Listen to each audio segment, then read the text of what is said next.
आघात. लेखिका प्रिया उंबरकर. वाचक स्वर सिद्धी गायकर.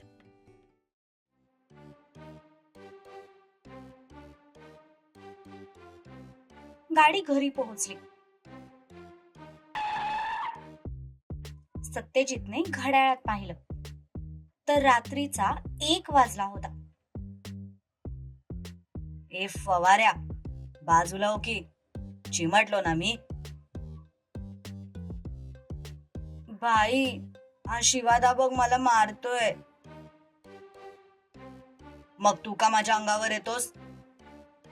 शिवाने सूर्याला मोठाले डोळे दाखवले, पण जशी त्याची नजर सत्यजितच्या डोळ्यांकडे गेली तसे दोघेही भिक्या बोक्यासारखे गप्प बसले. सत्यजितला घाबरून त्यांनी डायरेक्ट हाताची घडी घातली आणि तोंडावर बोट ठेवलं. मन्याने गाडी गेटच्या बाहेरच थांबवली. दिघ्याने मात्र गाडी गेटच्या आत नेली, पार्किंग मध्ये लावली. तो खाली उतरला तोपर्यंत बाहेरून मन्या सुद्धा आत आला होता.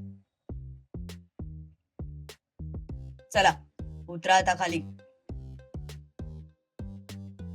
अरे माझ्याकडे काय बघतोय शिवादा, मी मध्ये, तू दरवाजाच्या बाजूने आहेस, तू आधी खाली उतर. अरे शिवादा उतर ना. सूर्या, अरे खाली मोठी दरी आहे, मी पडेन, मग तुला भाऊ नाही राहणार रे. सत्यजित खाली उतरला.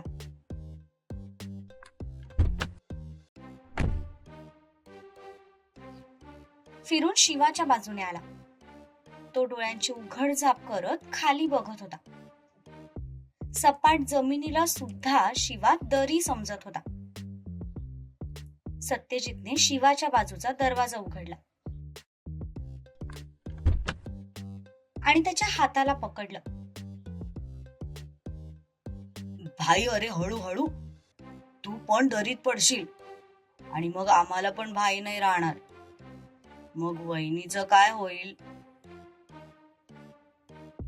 एवढे साले कधीच्या मध्ये घेता पण डोक्याला नुसता वैताग करून ठेवता.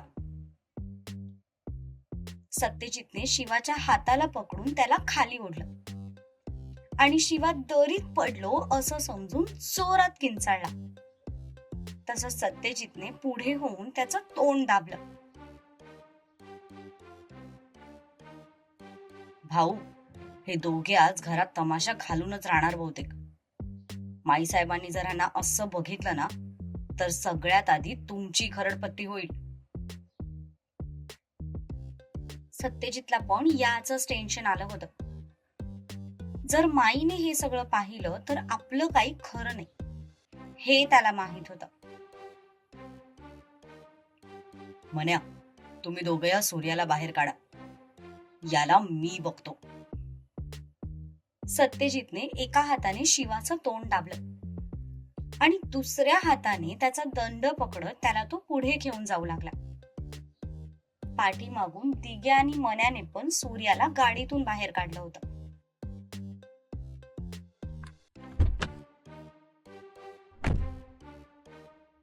ए भाई के चमचो, जरा धीरे, बेल्ट जरा लूज झालाय, पॅन्ट गळून जाईल की माझी. सूर्याच्या बोलण्यावर मन्या आणि दिघ्याने एकमेकांच्या तोंडाकडे बघितलं, नंतर त्याच्या पॅन्ट कडे बघितलं. त्यांचं लक्ष नाहीये हे बघून सूर्याने दोन्ही हातांना झटका दिला आणि तो त्यांच्या हातून सुटून पुढे पळू लागला. त्याला पळताना बघून दिघ्या आणि मन्याचे मात्र डोळे भीतीने मोठे झाले. तसे ते वाऱ्याच्या वेगाने त्याच्या मागे पळाले. तोपर्यंत सूर्याने सत्यजित आणि शिवाला गाठलं होतं. शिवा बोलायचा प्रयत्न करत होता, पण त्याने बोलायला सुरुवात केली की सत्यजित त्याला दम देऊन शांत बसवायचा.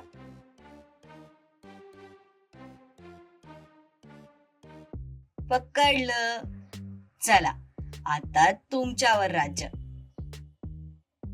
सूर्याने सत्यजितला पाठीमागून मिठी मारली. तसा सत्यजित दचकला. सॉरी भाऊ, ते अचानक आमच्या हातून सुटून पळाले. मन्याने घाबरून सूर्याचा हात पकडला. दिघ्याने पण लगेच दुसरीकडून त्याला पकडलं. शिवा आता पेंगुळल्यासारखा करत होता. त्याचे डोळे आपोआप झाकले जात होते. तुम्ही दोघं एक काम करा, या दोघांना पकडा. मी दार उघडतो आणि आतमध्ये माई आहे की नाही ते एकदा चेक करतो. दिघ्याने सूर्याला पकडलं आणि मन्याने शिवाला. सत्यजितने एक सुस्कारा सोडला आणि तो मेन डोअर जवळ गेला. घराची एक स्पेअर की नेहमी त्याच्या जवळ असायची. त्याने त्याच्या जवळच्या चावीने दरवाजा उघडला.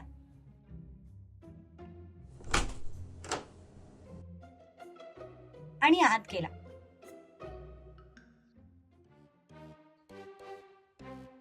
वशिराज पाटलांचा अजय असो, अजय असो. शिवाच्या घोषणेवर सूर्याने हवेत हात उचलत प्रत्युत्तर दिलं. तसं मण्या आणि दिघ्या दोघांनी एकाच वेळी त्या दोघांची तोंड दाबली. भाई कसे या दोघांना सांभाळतात ना देवच जाणे. चालती फिरती आफत आहे ती दोघं. दिघ्या पुरता वैतागला होता. देवकृपेने माई अजून जागी नाहीये. चला लवकर यांना आत घेऊन चला.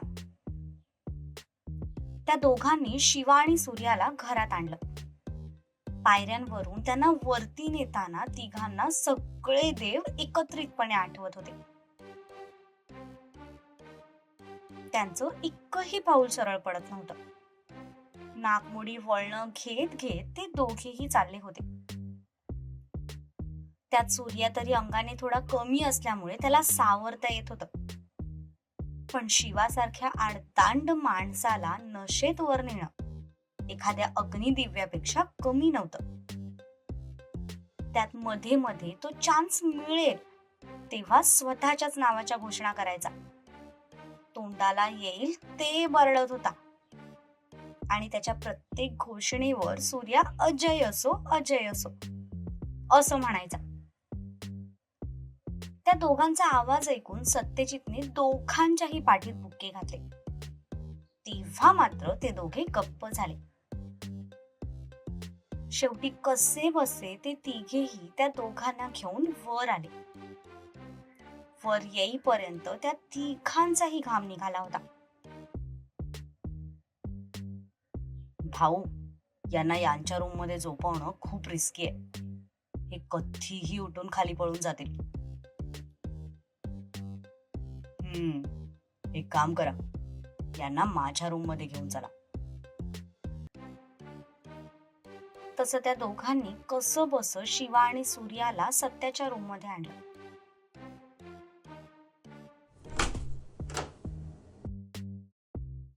आणि बेडवर झोपवलं. त्यांना बेडवर टाकताच दिघ्या आणि मन्याने सुस्कारा सोडला. बिचारे थकून घामाघूम झाले होते. जी काही थोडीफार पिली होती ती सगळी केव्हाच उतरून गेली होती. बरं, तुम्ही आता घरी जा आणि पोचल्यावर मेसेज करा. तसे ते दोघेही हो बोलून निघून गेले.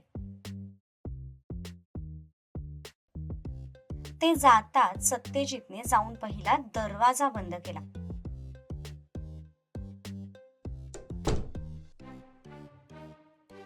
तो पुन्हा दोघांजवळ आला.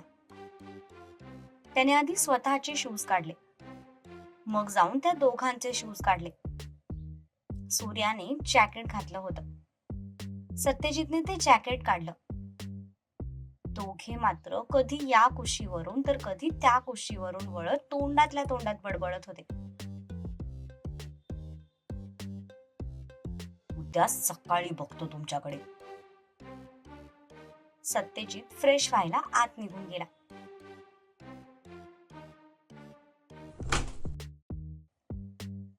इकडे अजूनही जीवाशिवाची जोडी पूर्णपणे झोपली नव्हती. ए फवाऱ्या, ए माझं नाव फवाऱ्या नाही, सूर्या आहे. हा जे काही असेल ते मला सांग. मी घोषणा दिल्यावर तू अजयचं नाव का घेतो, विजयचं का घेत नाही? कारण तुझ्या मेवण्याचं नाव अजय आहे. मग विजयचं नाव घेतल्यावर त्याला राग येईल ना. त्यात तो पोलीस मध्ये आहे बाबा. रागात आपल्याला जेलमध्ये टाकायचा. सूर्याने जोर जोरात हसायला सुरुवात केली. त्याच्या उत्तराने शिवाला पण हसायला आला. ते दोघे मोठमोठ्याने हसू लागले. त्यांच्या हसण्याच्या आवाजाने बिचारा सत्यजित तोंड धुता धुता पळतच बाहेर आला. 5 मिनिटात तुम्ही दोघं जर झोपलात तर बरंय, नाहीतर या बुटाने एकेकाला मरेस्तोवर मारेन. सत्यजितने बाजूला पडलेलं बूट त्यांना दाखवलं.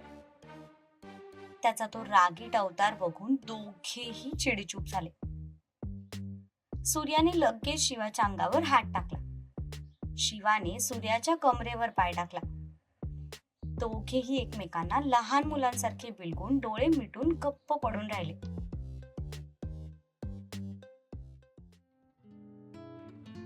सत्याने टॉवेलने चेहरा पुसला आणि बाहेरच कपडे चेंज केले. आपण पुन्हा आत जायचो आणि हे परत बोंबलायचे या विचाराने तो धास्तावला होता. त्याला काही करून माईला त्या दोघांचं हे रूप समजू द्यायचं नव्हतं. त्यामुळे तो शक्य तेवढी काळजी घेत होता.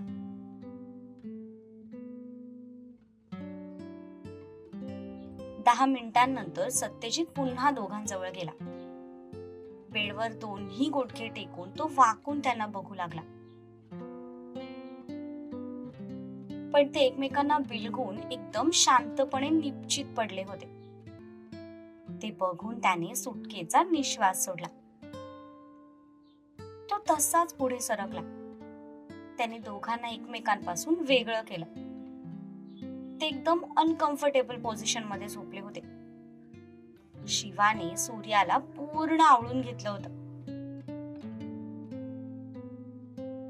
झोपेत हा बावळट त्याचा गळा दाबायला पण कमी करणार नाही या भीतीने सत्यजितने सूर्याला आधीच त्याच्यापासून बाजूला केलं आणि वेगवेगळं झोपवलं.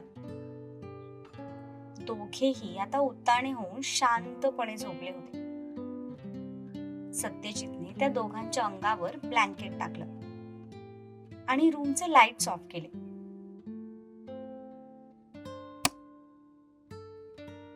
तो स्वतः उशी घेऊन सोफ्यावर जाऊन झोपला. त्याने डोळे बंद केले आणि काही वेळातच त्याला सुद्धा झोप लागून गेली.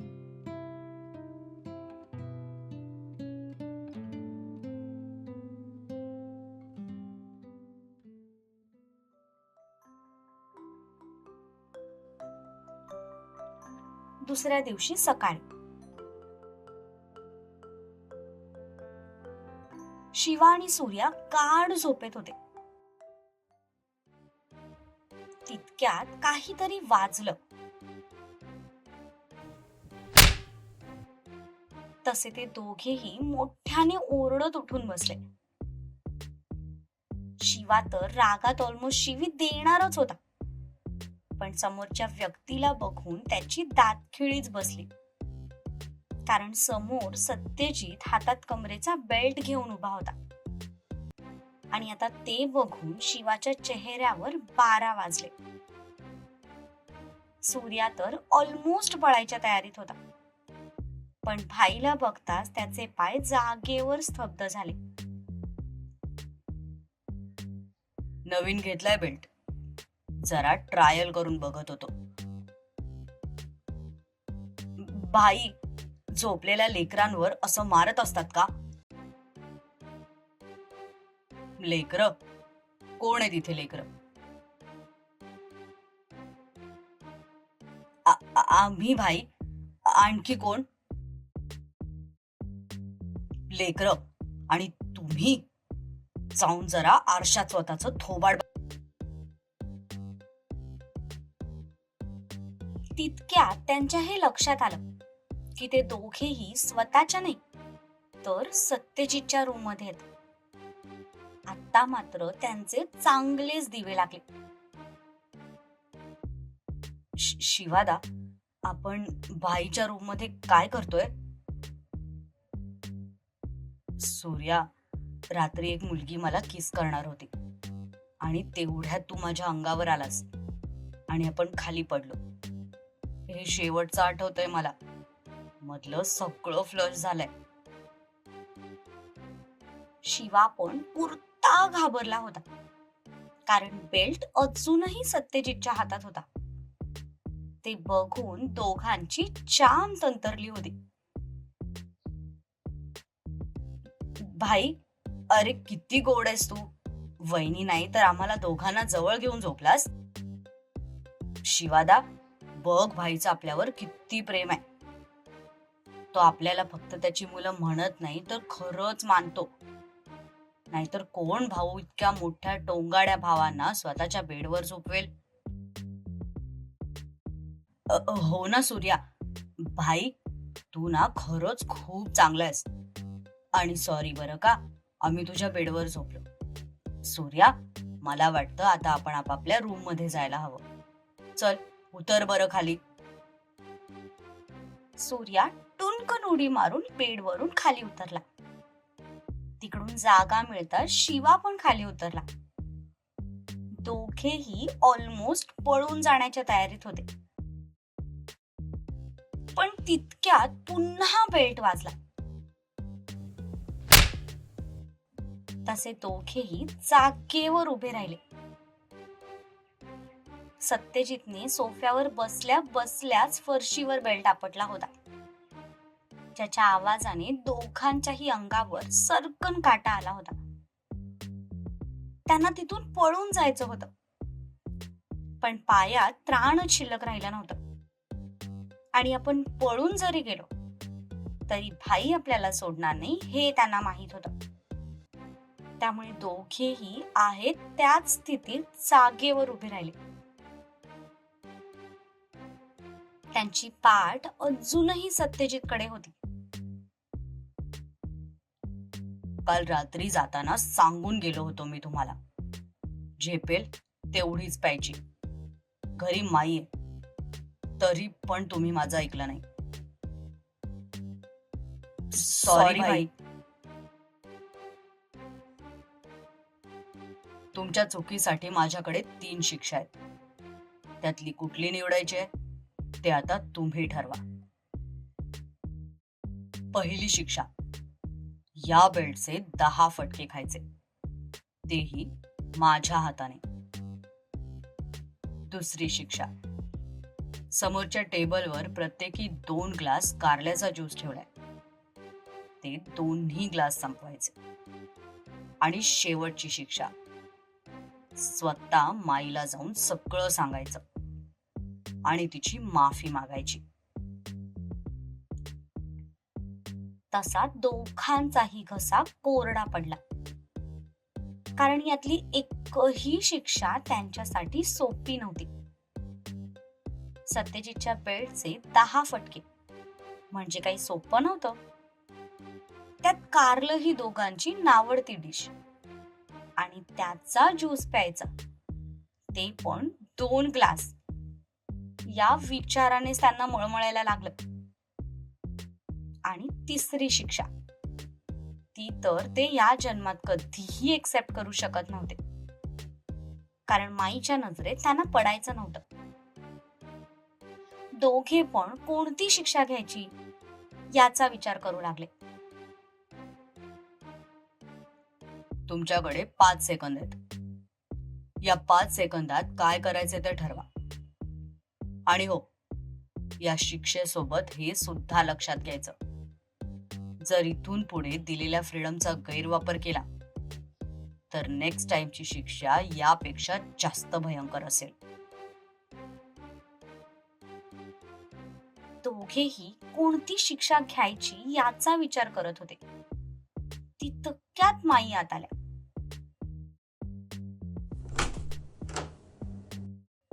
माईला पाहताच सत्यजितने हातातला बेल्ट बेडवर फेकला. सत्या, अरे हे काय ऐकते मी? तू 4 ग्लास कारल्याचा ज्यूस मागवलास. अरे कुणासाठी? काही त्रास होतोय का तुम्हाला? माई आत आल्या. शिवा आणि सूर्याने तर मनातच देवाचे आभार मानले. आणि तुम्ही दोघं सत्याच्या रूम मध्ये काय करताय? माई, अगं तो ज्यूस मी या दोघांसाठीच मागवलाय. या ज्यूसने पचनशक्ती चांगली होते. शिवा आणि सूर्याचं काल रात्रीपासून पोट ठीक नाही. त्यांच्या सिस्टम मध्ये बिघाड झालाय, म्हणून मी त्यांच्यासाठी ज्यूस मागवलाय. शिवा, सूर्या, चला पटापट आपापले ग्लासेस उचला आणि संपवा. काय रे, काय गडबड झालीये तुमच्या पोटाची? काल रात्री बाहेर गेला होतात ना तुम्ही? नक्कीच काहीतरी बाहेरचं खाल्लं असणार. त्याशिवाय असं पोट बिघडायचं नाही. माई, आमचं पोट दुखत. शिवा हे वाक्य पूर्ण करणार होता. तितक्यात त्याचं लक्ष सत्यजितच्या मोठ्या डोळ्यांकडे गेलं. पोट दुखतंय? हो, आमचं ना पोट दुखतंय, म्हणूनच आम्ही सांगितलं भाईला ज्यूस मागवायला. मी तर कुठेतरी पेपरच्या एका कोपऱ्यात वाचलं होतं, कारल्याचा ज्यूस पिला की पोट साफ होतं, पोटात जाळं जळमट होत नाहीत. बर, प्यायचं असेल तर प्या. तसं पण कारलं तब्येतीसाठी चांगलंच असतं. आणि हो, लवकर तयार होऊन खाली या, नाश्ता तयार आहे. बायका नाही तर आज 8 वाजेपर्यंत घोरत पडले. जरा म्हणून शिस्त नाही. माई पदर खांद्यावरून घेत आल्या पावली परत निघून गेल्या.